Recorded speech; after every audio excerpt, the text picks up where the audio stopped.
Hi guys, welcome to the channel. Today I want to talk about view templates. What are they and how we can use them. So for example, in this case, we have a section here.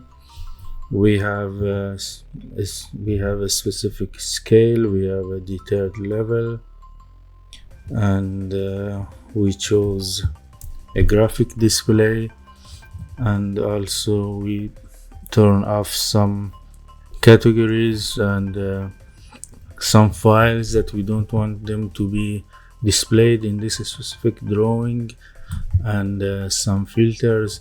What we can do to when we make a new one, we can have the same level of the details and graphic in the new section or floor plan or whatever, instead of like repeating these steps one by one. What we can do, we can use the view templates. We have to go to view template. We can create a template from current view, the thing that we have already done. So we select create template from current view. We can give it a name, section. I will make it in a way that we can recognize. So we made this template, but it is not still applied to the same drawing that we have here. Is it important to do that? Because in case we want all of them to be the same and we change something in the future, it will be applied also to this one.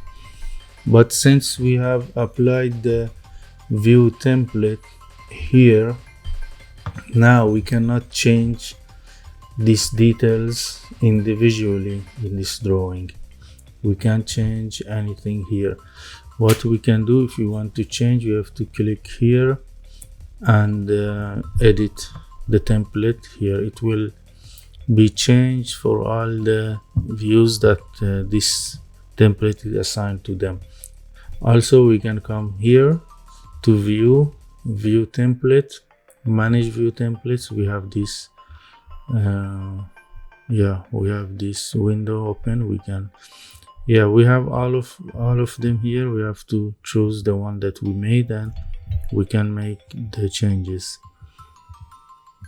As you can see here, we can't change. So for example, I have this section. I will assign the section that I have just already made. Now the graphic, everything is the same as the other one. The only thing, I need to just clean it up a little bit. Thank you for watching. Subscribe if you didn't do it already. Thank you. Bye.